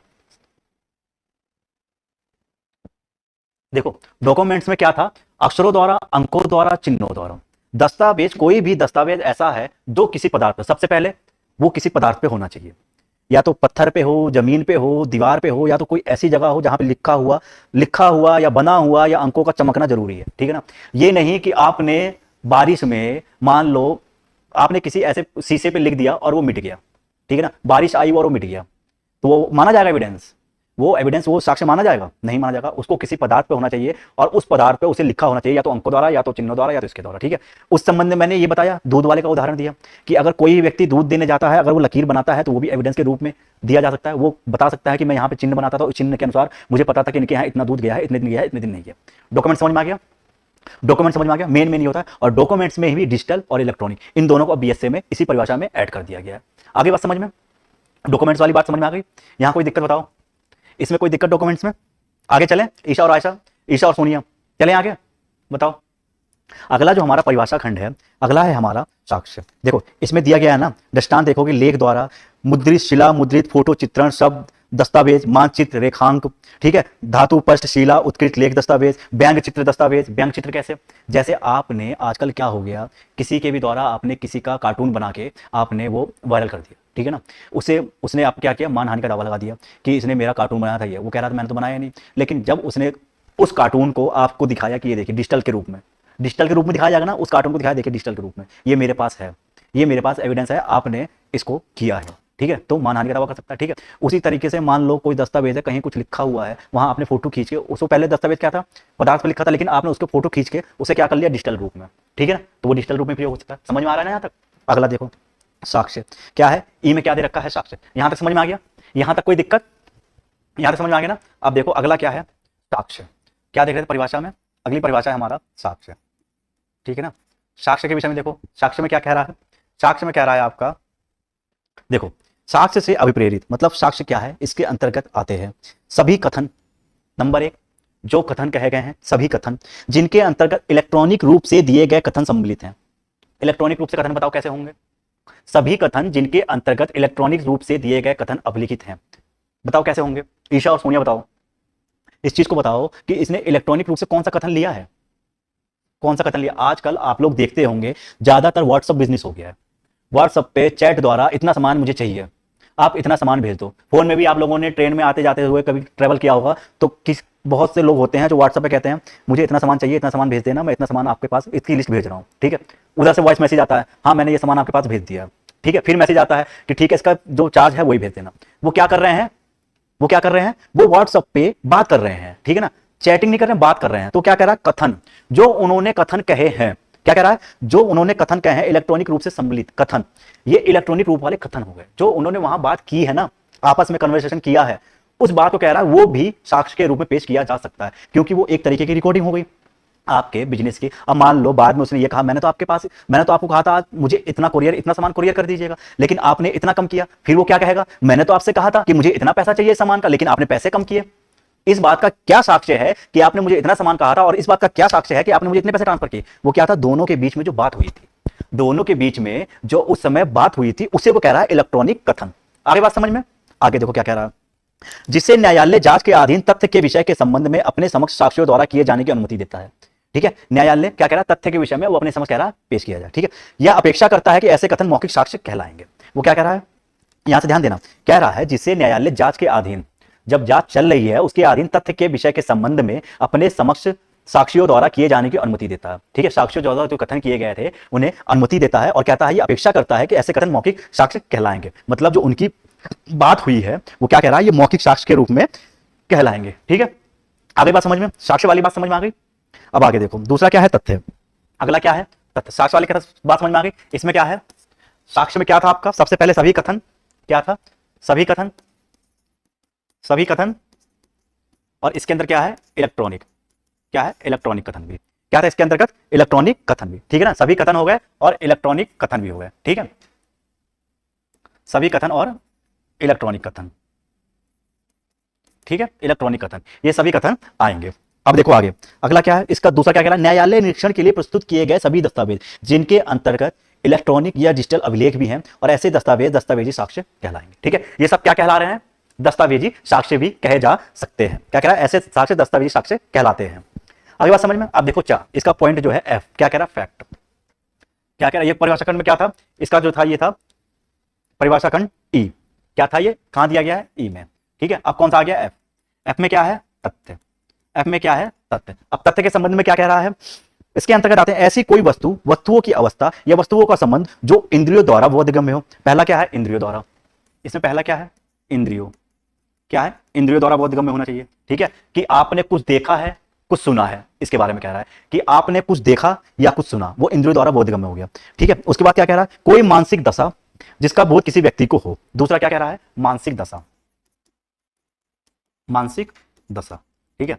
इस कंडीशन में कह रहा है, तथ्य में कह रहा है कोई भी इंद्रियों द्वारा बोधगम्य हो, कोई भी ऐसा पदार्थ कुछ भी सुना है, देखा है, ठीक है, वो इंद्रियों द्वारा बोधगम्य, मतलब इंद्रियों द्वारा आप समझ सकते हो कि हाँ मैंने ये सुना था, मैंने इसके बारे में, मतलब कोई ढोल बज रहा कहीं भी या कहीं गोली की आवाज सुनी तो मैंने सुना था, ठीक है ना, या मैंने देखा उस बंदे को, ठीक है। वो कह रहा है कि वो इंद्रियों द्वारा बोधगम्य हो। अगला क्या कह रहा है, कोई मानसिक दशा जिसका बोध किसी व्यक्ति को हो। कोई भी ऐसी मानसिक दशा जिसका बोध किसी व्यक्ति को, उसका उदाहरण देखो, अमुक स्थान पे अमुक क्रम पे अमुक पदार्थ व्यवस्थित है। मतलब एक स्थान पर कोई स्थान है, वहां पे कोई पदार्थ है और वो व्यवस्थित है, वो आप देख रहे हैं, वो क्या है, तथ्य। आपने कहा कि मेरे सामने ये चेयर रखी हुई है और मुझे दिख रही है, मुझे बोधगम्य इंद्रियों द्वारा दिख रहा है कि ये चेयर रखी हुई है। तो आपने जब ये कहा मेरे सामने ये चेयर रखी हुई है, तो एक तथ्य है, ठीक है। उसके बाद किसी व्यक्ति ने कुछ सुना या देखा, आपने कुछ सुना या देखा, वो भी तथ्य है। ट्रक की आवाज आपने सुनी, आपने क्या कहा कि कोई ट्रक जा रहा था, तेजी से मेरे पास से गुजरा, और आगे जाके देखा तो एक लेडीज अपने पति को हाथ में लेकर बैठी हुई थी, चिल्ला रही थी कि उसे टक्कर मारा, ठीक है। उस कंडीशन में क्या हुआ, आपने उस ट्रक की आवाज सुनी, उस लेडीज की आवाज सुनी चिल्लाने की, और ट्रक आपके पास से गया,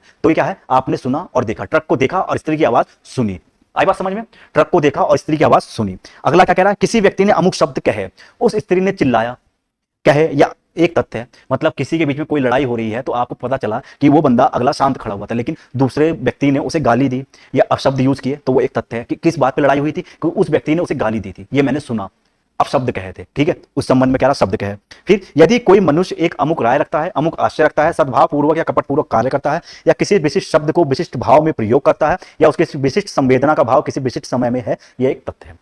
ये सब चीजें जो भी दी गई हैं, ये सब तथ्य के बारे में कह रहा है। मोटी मोटी बात यह है कि आपने कोई भी चीज देखी, सुनी, महसूस की, वो सब क्या है? तथ्य। आपने कोई शब्द कहे, वो क्या है? तथ्य। आपने लाठी देखी, वो क्या है? तथ्य। ठीक है, ये सब क्या है? एक तथ्य है। अब तथ्य के बाद क्या देखेंगे? विवादक तथ्य। क्या है? उसके बाद क्या है? विवादक तथ्य। ठीक है, विवादक तथ्य। विवादक तथ्य, विवादक तथ्य में क्या है? देखो, पहले हमने देख लिया साक्ष्य, साक्ष्य के संबंध में देखा तथ्य क्या होंगे। तथ्य के बाद जो देखें तो तथ्य जो है हमारे, वो विवादक कब होंगे? जो हमारे तथ्य हैं, जो हमारे तथ्य हैं, उन तथ्य के बारे में देख रहे हैं, वो तथ्य विवादक कब होंगे? ठीक है ना, किस समय होंगे तथ्य विवादक? देखो, पहली कंडीशन क्या कह रहा है? ये कह रहा है विवादक तथ्य से अविपरीत है। क्या?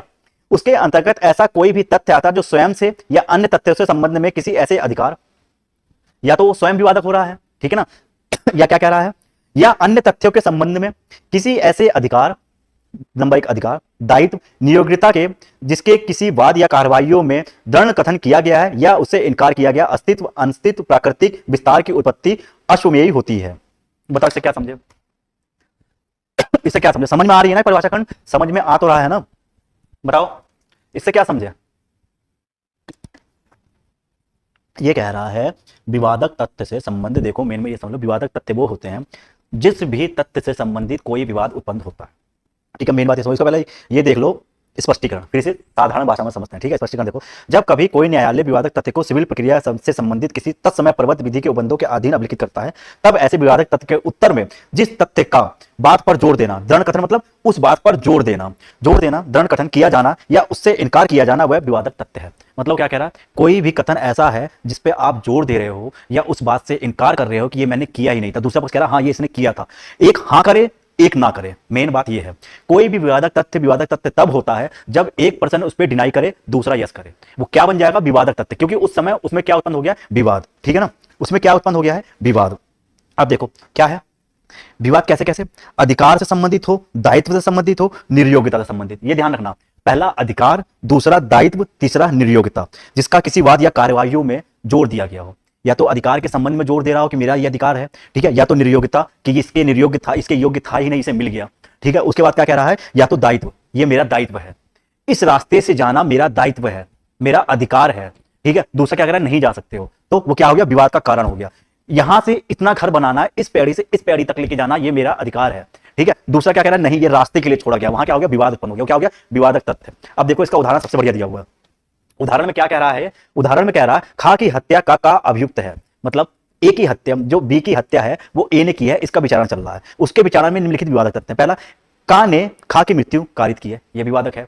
कि बी ए ने बी को मारा है, यह विवादक है। दोनों विवादक तथ्य है कि मारा है। ठीक है, उसका क्या कह रहा है? का आशय खा की मृत्यु कारित करने का था, पहले से ही का आशय जो था वो खा को मारने था, यह भी विवादक है। फिर कह रहा है का को खा के गंभीर और अचानक प्रकोपन मिला था, मतलब का ने खा से पहले भी कहा था मैं तुझे देख लूंगा, तुमने मेरे साथ ये किया है, मैं तुम्हें देख लूंगा। वहां पे 4-5 लोग खड़े थे। उसके बाद अगले दिन फिर वो स्कूटर से गया, उसके पास से गुजरा, तो उनमें बहस हुई, तो उसने फिर कहा मैं तुम्हें देख लूंगा, तो ये भी विवादक है। ठीक है, उस कंडीशन को देख के ये भी विवादक है। फिर खा की मृत्यु कार्य करते समय का चित्र विकृति के कारण उस कार्य की प्रकृति जानने में असमर्थता, ये भी विवादक है। आगे समझ में विवादक तथ्य समझ में आ गया?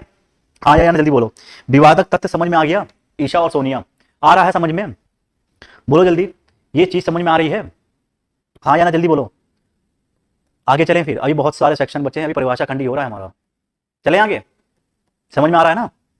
अब देखो आगे परिभाषा खंड तेजी से लेकर चलते हैं। अब आगे है उदाहरणा कर सकेगा। ठीक है, इसमें क्या कह रहा है? इसमें कह रहा है जहां कहीं इस अधिनियम द्वारा यह उबंधित है कि न्यायालय किसी तथ्य की उदाहरणा कर सकेगा, वहां न्यायालय या तो ऐसे तथ्य को साबित हुआ मान सकेगा जब तक कि वह न साबित नहीं किया गया, या उसे सबूत की मांग कर सकेगा। देखो उदाहरणा कर सकेगा, मेन एक ध्यान रखना, कर सकेगा और करेगा में अंतर यही है। अगर कर सकेगा में तो वहां पे क्या कह रहा है? सबूत की मांग कर सकेगा। ठीक है, अगर न्यायालय में कहा है उदाहरणा कर सकेगा, उसने उदाहरणा कर सकेगा, वो उदाहरणा कर भी सकता है। ठीक है, तो उसमें क्या करेगा? इस सबूत को दो मुझे, सबूत की मांग की, इसके बारे में सबूत दो मुझे कि हाँ मैं इसे करूं। ठीक है ना, तो क्या कह रहा है? यहां उदाहरणा कर सकेगा। और जहां न्यायालय ने उदाहरणा कर ली है, उदाहरणा करेगा, वहां न्यायालय सबूत की मांग नहीं करेगा। दो चीजें हैं, अगर न्यायालय उदाहरणा कर सकेगा में सबूत की मांग करेगा, और उदाहरणा करेगा में सेल्फ प्रेज्यूम में मांग नहीं करेगा। ठीक है, वो सेल्फ प्रेज्यूम मान लिया जाएगा। ठीक है, ये समझ में आ गया? साबित नहीं हुआ, कोई तथ्य साबित नहीं हुआ कहा जाता जब तक वो क्या ना तो साबित किया गया हो और ना ही ना साबित। साबित नहीं हुआ मतलब क्या हुआ? या तो वो ना साबित किया गया है या तो साबित नहीं हुआ। ठीक है, या तो साबित किया गया है या तो ना साबित किया गया है। इन्हीं दोनों कंडीशनों में अगर तथ्य को साबित कर दिया गया है, अगर तथ्य को साबित कर दिया तो ना साबित हुआ माने नहीं जाएगा। ठीक है, अगर तथ्य को साबित नहीं किया गया है, साबित मान लो, अगर तथ्य साबित क्या हुआ? तथ्य साबित किया गया है और ना साबित, ना तो साबित किया गया है ना तो ना साबित किया गया, तो क्या मानेंगे? वो साबित नहीं हुआ।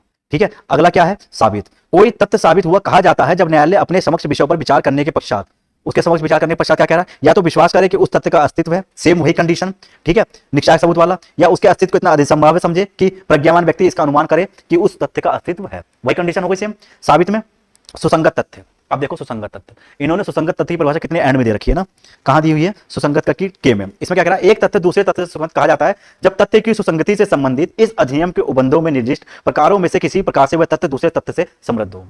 ठीक है, तथ्य की सुसंगति संबंध क्या कह रहा है, कोई भी तथ्य सुसंगत तब कहा जाता है जब वो एक दूसरे के इतने समृद्ध हो कि एक दूसरे से लगे कि हाँ इसके बाद ये कथन हुआ होगा, ठीक है ना, एक दूसरे के संपर्क में हो, तो उसे क्या कहेंगे, सुसंगत तथ्य। ठीक है, जैसे मैंने लेडीज वाला उदाहरण बताया था कि वहां पे लड़की खड़ी थी, ट्रक बगल में से गुजरा, आगे औरत अपने पति को लेकर बैठी हुई थी और चिल्लाई कि इसने ट्रक ने टक्कर मार दी, तो क्या है, ये सुसंगत हो रहे हैं, एक पैरल में सुसंगत हो रहे हैं, उसका ट्रक का देखना, उस लेडीज का चिल्लाना, उसका उस स्थिति में बैठना और ये कहना कि इस ट्रक ने टक्कर मारी, तो क्या है, समृद्ध हो रहे हैं एक ही साथ, तो क्या है, एक दूसरे से क्या हो रहे हैं, ये सुसंगत तथ्य हो रहे हैं। ठीक है, अब उदाहरण कर सकेगा मैंने बता दिया।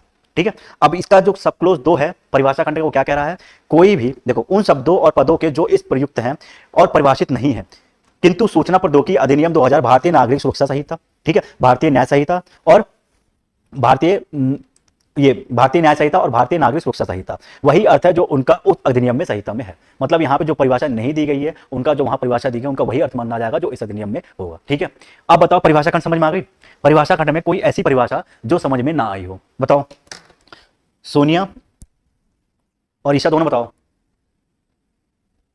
जल्दी बताओ, परिभाषा खंड में कोई ऐसी परिभाषा जो समझ में आई है या नहीं आई है, समझ में आ गई। देखो सेल प्रज्यूम में देखो, पढ़ो सेल प्रज्यूम क्या कह रहा है, जहां कहीं इस अधिनियम द्वारा यह निर्दिष्ट है कि न्यायालय किसी तथ्य की अवधारणा करेगा, वहां न्यायालय ऐसे तथ्य को साबित मानेगा जब तक कि वह ना साबित नहीं किया जाता।